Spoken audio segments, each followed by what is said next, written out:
ce matin Edwige Diaz, qui est députée de Gironde et vice-présidente du Rassemblement national. Edwige Diaz, bonjour. Bonjour, merci pour votre invitation.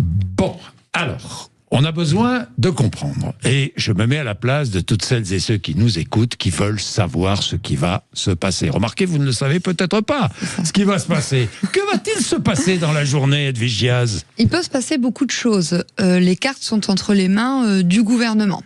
Ce qu'on sait à aujourd'hui, c'est que sera présenté. 8h30. Voilà, c'est que on sait que à 15h, il y aura le vote sur le projet de loi de finances de la sécurité sociale, qui est un mauvais budget, et que parce que le gouvernement a décidé de mettre fin de manière unilatérale aux discussions, ce gouvernement minoritaire risque d'activer le très impopulaire 49.3. Non, attendez, avant d'activer le 49.3, il faut que le budget soit repoussé. C'est-à-dire, avant d'activer. C'est pas sûr. En fait, le gouvernement a le choix. Ou il laisse les discussions aller jusqu'au vote, et dans ce cas-là, le budget de la Sécu sera vraisemblablement rejeté. En tout cas, nous, RN, nous le rejetterons parce que c'est un mauvais budget. Et donc, le gouvernement peut décider de le faire passer en force via le moyen que tout le monde connaît maintenant, c'est-à-dire le 49.3. C'est-à-dire que vous rejetez le budget, ça c'est acquis. Ah oui, on peut évidemment pas voter le budget en l'état, sauf si le gouvernement revient sur ses déclarations d'hier, puisque je rappelle qu'hier les deux ministres, celui du budget et celui de l'économie, ont indiqué par voie de presse que c'était terminé, qu'il n'y aurait plus de discussion et que le budget serait présenté en l'état. Oui, Edwige Diaz, mais ils ont dit, pardon, ils ont dit ça hier. Je vous dis, j'ajoute un complément d'information. Ils ont dit c'est le texte de la CMP qui est transmis à l'Assemblée nationale, qui a été transmis à l'Assemblée nationale. La CMP, c'est la commission mixte paritaire, députés-sénateurs, les députés-sénateurs ont décidé d'un texte, qui ne vous convient pas. On est bien d'accord. Sauf que ce ne sont pas les ministres qui décident, c'est Michel Barnier qui décide. C'est le Premier ministre. C'est la raison pour laquelle le Premier ministre peut encore aujourd'hui introduire des amendements sur ce texte budgétaire de la Sécu issu de la commission mixte paritaire. Donc il peut, c'est pour ça que je vous dis qu'il peut encore se passer des choses. Nous, avec Marine Le Pen, nous lui avons rappelé les lignes rouges qu'elle a déjà défendues la semaine dernière face à Monsieur Barnier, même si elle a été confrontée à un mur. Et nous avons dit, il est hors de question que les retraites soient ponctionnées de 3,5 milliards d'euros. Alors que ce budget comporte déjà une facture fiscale, vraiment un matraquage fiscal qui s'élève à quasiment 40 milliards d'euros. Sur les retraites, c'est votre ligne rouge, si j'ai bien compris. En fait, c'est la seule ligne rouge maintenant. Disons qu'initialement, on avait présenté un contre-budget avec 57 mesures, 40 pour améliorer le pouvoir d'achat, 17 pour les financer. Nous avons la semaine dernière, c'est-à-dire Marine Le Pen a présenté à Monsieur Barnier environ 10% de ces mesures. Et là, face à la gravité de la situation, nous avons dit, il est en effet hors de question que les retraités soient les victimes incontestables de ce budget. Je précise que vous demandez. Vous demandez à ce que les retraites soient revalorisées sur la base, c'est la loi, sur la base de l'inflation, c'est-à-dire 1,8% à partir du 1er janvier. C'est ça. 1,8%. Le gouvernement propose la moitié. C'est Laurent Wauquiez qui a obtenu la moitié. On est bien d'accord. Ça fait la moitié, ça fait 0,8 ou 0,9. On est bien d'accord. Donc, si j'ai bien compris, vous pourriez voter la censure pour combien 20 €, puisque ce sont les petites retraites qui sont les premières concernées, pour 20 € par mois. C'est cela. C'est-à-dire déstabiliser le pays pour 20 € par mois. Alors, plusieurs choses. Il n'y a pas de déstabilisation du pays si jamais ce budget est rejeté. Parce qu'en fait, c'est un autre budget qui sera présenté.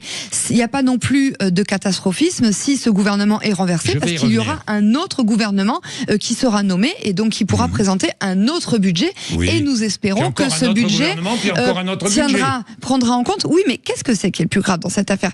C'est quand même qu'il y a 11 millions de Français qui se sont exprimés en faveur du Rassemblement national et qui aujourd'hui ont l'impression légitime de n'être entendus sur rien, puisque je le rappelle, nous nous sommes opposés au déremboursement des médicaments. Nous ne souhaitons pas qu'il y ait une suppression des allègements de charges, ce qui pèsera sur les épaules des TPE, PME.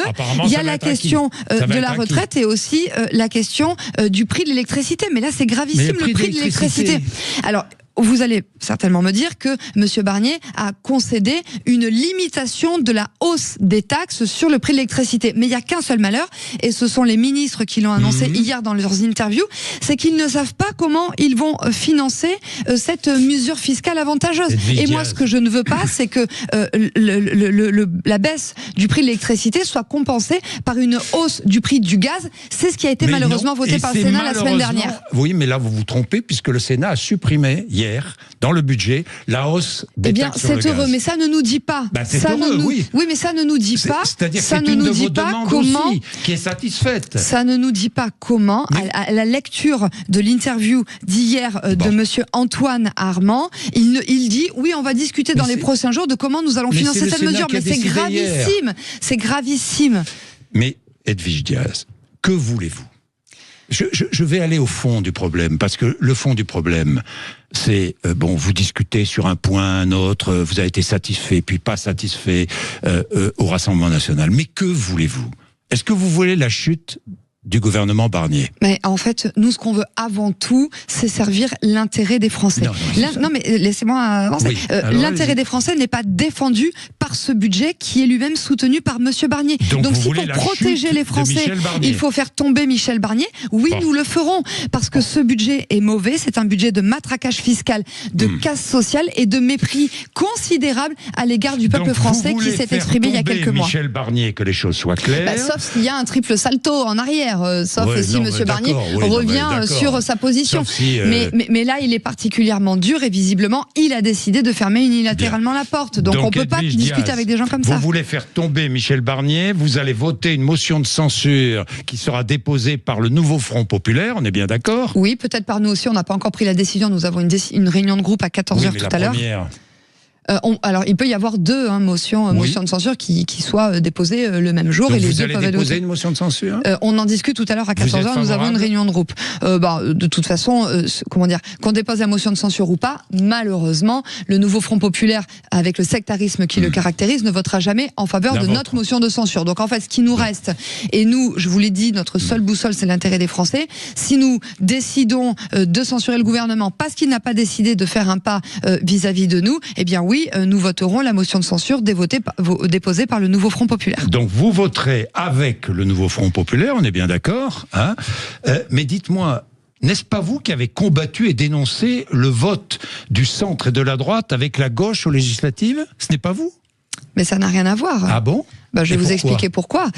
Nous avons dénoncé les alliances de la honte, les alliances contre nature, qui ont poussé par exemple. Je vais juste vous expliquer pourquoi. Au mois de juin, des LFI ont appelé à faire réélire Madame Borne, par exemple. Donc il y a une alliance de la honte et des désistements entre le bloc central et le nouveau Front Populaire pour que les sièges ne reviennent pas au Rassemblement national. Donc là, en fait, les uns ont fait élire les députés des autres. Voter une motion de censure, c'est tout à fait différent.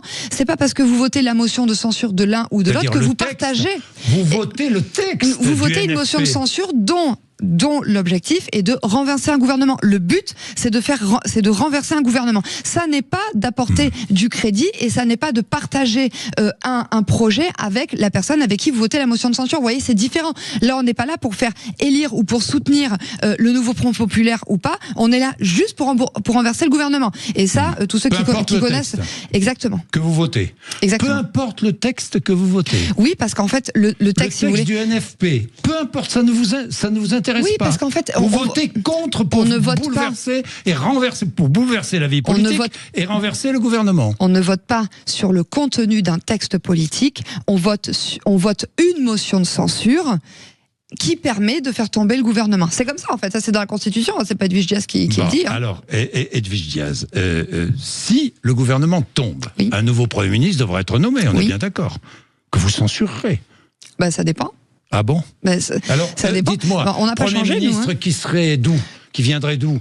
De la gauche? Là, vous censurez. Oui, la gauche, évidemment, nous censurons. Si c'est un Premier ministre qui vient du bloc central, vous censurez, puisque vous avez déjà censuré une fois. En fait, ce qui est important pour nous, c'est pas d'où le Premier ministre viendra. C'est pas une question de personne, c'est pas une question de parti, bloc central ou les Républicains. Ce qui est important, c'est quelle considération va-t-il apporter aux électeurs du Rassemblement national. Nous, notre objectif, il est le même depuis le mois de juillet. Marine Le Pen a fait preuve d'une stabilité, d'une cohérence et d'une honnêteté. Oui, je vous le concède, ça dénote dans le paysage politique local. Donc, nous n'avons pas changé depuis le mois de juillet. Nous voulons un Premier ministre qui prenne en considération le vote des électeurs et notamment ceux du Rassemblement national qui sont attachés à l'absence de matraquage fiscal et à l'absence de casse sociale. Est-ce que si le Premier ministre tombe, si le gouvernement tombe, il y aura des conséquences pour les Français? Oui, et ça sera de bonnes conséquences. Parce qu'en fait, si le gouvernement... De bonnes conséquences. L'instabilité économique, l'instabilité politique... Non, il n'y a pas d'instabilité économique. Si le gouvernement tombe, c'est parce que... Par exemple, il y a des Français qui vont payer plus d'impôts, par exemple, des investissements qui seront différés, dans le domaine de la sécurité, le secteur agricole qui attend. Je vais vous répondre sur tout ça. Oui, allez-y, si le budget est rejeté et que le gouvernement tombe, c'est parce que nous avons réussi à protéger les Français d'un matraquage fiscal qui s'élèvera à quasiment 40 milliards d'euros. Donc ça veut dire que les Français seront sauvés, nous aurons sauvé leur portefeuille. Si il y a la censure, ça veut dire que c'est le budget de l'année dernière qui sera reconduit, donc on est quelque part dans une sorte de stabilité fiscale. 380 000 Français de plus paieront l'impôt sur le revenu, plus de 17 millions verront l'impôt sur le revenu augmenter. Ça, ce sont les éléments de langage du ministre. Non, c'est ce que le ministre a déclaré hier dans le JDD. Les ministres, ils ne m'intéressent pas. Les économistes le disent, Edwige Diaz. Mais pas de manière totale. Si le gouvernement tombe, il y a un autre gouvernement qui sera nommé. Et je vous garantis que nous serons très attentifs à ce qu'il n'y ait pas une augmentation des impôts sur les millions de Français que vous venez de citer. Je reviens sur mon propos. Les investissements... excusez-moi, mais la France est dans une situation économique absolument catastrophique. Est-ce qu'on va ajouter une crise politique ? Non, mais le bilan de 7 ans de macronisme, il est clair. C'est 1000 milliards d'euros de dettes supplémentaires. C'est un effondrement de l'économie. C'est un redépart à la hausse du chômage. Moi, dans ma région, en Nouvelle-Aquitaine, l'année dernière, ce sont 5000 entreprises qui ont fait l'objet d'une défaillance. C'est-à-dire, on est revenu au niveau de 2016. Donc, pardon, mais les Mozart de la finance, ils ont échoué. Alors moi, je ne veux pas reconduire les mêmes parce que les mêmes politiques engendreront les mêmes conséquences. Et permettez-moi juste de conclure sur les agriculteurs que vous avez évoqués. Ce budget, ainsi qu'il est présenté, il est très mauvais pour les agriculteurs puisqu'il fait baisser la ligne budgétaire consacrée à l'agriculture de 13%. 13%, donc c'est-à-dire moins de budget pour l'agriculture. Et pardon, mais moi je n'ai pas oublié que l'année dernière, c'est Emmanuel Macron qui s'est fait huer au salon de l'agriculture. Je n'ai pas oublié les promesses pas tenues de Gabriel Attal. C'est la raison pour laquelle les agriculteurs sont à nouveau descendus dans la rue. Donc on va pas régler les problèmes de l'agriculture avec ceux qui les ont créés. Un Premier ministre RN ?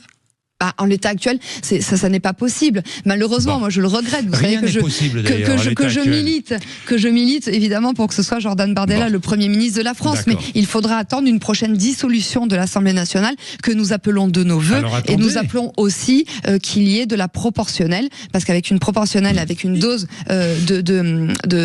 majoritaire, il y aura une stabilité au Parlement. Barnier vous l'a proposé. Il a proposé d'ouvrir, de confier une mission. Non mais. Oui, mais vous imaginez le temps. Mais qu'est-ce qu'il attend ? Mais je ne conteste absolument pas cela, mais pardon, mais Monsieur Barnier, ça fait quand même plusieurs mois qu'il est au gouvernement. Il aurait pu proposer une réforme du mode de scrutin aux élections législatives. Là, il nous dit oui, laissez passer mon budget qui est très mauvais, surtout sauver notre place, et dans quelques mois, on va engager une réflexion pour voir si on met éventuellement la proportionnelle aux élections législatives. C'est quand même se moquer du monde. Edwige Diaz, on peut regarder le monde. Donald Trump va arriver au pouvoir.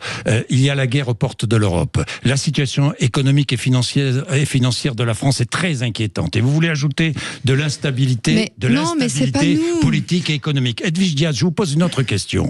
Jean-Luc Mélenchon, lui, depuis longtemps, a établi le pronostic. Il y aura la chute du gouvernement et Emmanuel Macron sera obligé de démissionner et je serai candidat à l'élection présidentielle et je n'attends que ça. Il n'attend que ça. Vous allez offrir une victoire politique à Jean-Luc Mélenchon ? Enfin, Jean-Luc Mélenchon pourra revendiquer la victoire politique qu'il veut. Moi, je ne pense pas que les Français soient prêts à élire Jean-Luc Mélenchon, qui fait partie des personnalités politiques les plus détestées des Français. Mais moi, je le dis, le Rassemblement national n'est pas responsable d'une éventuelle déstabilisation.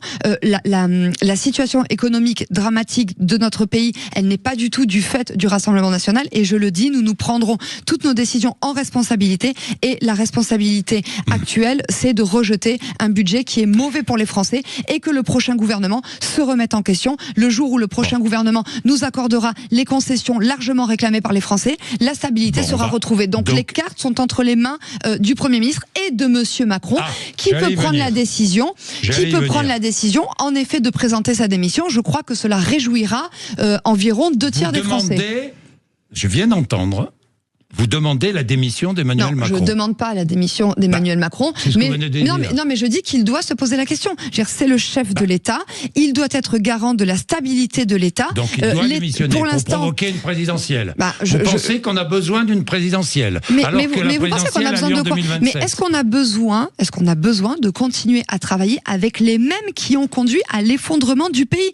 Moi, dans ma circonscription en Gironde, je ne connais pas un corps de métier qui se porte bien. Les viticulteurs, les agriculteurs, ça ne va pas. Les policiers, ils n'en peuvent plus.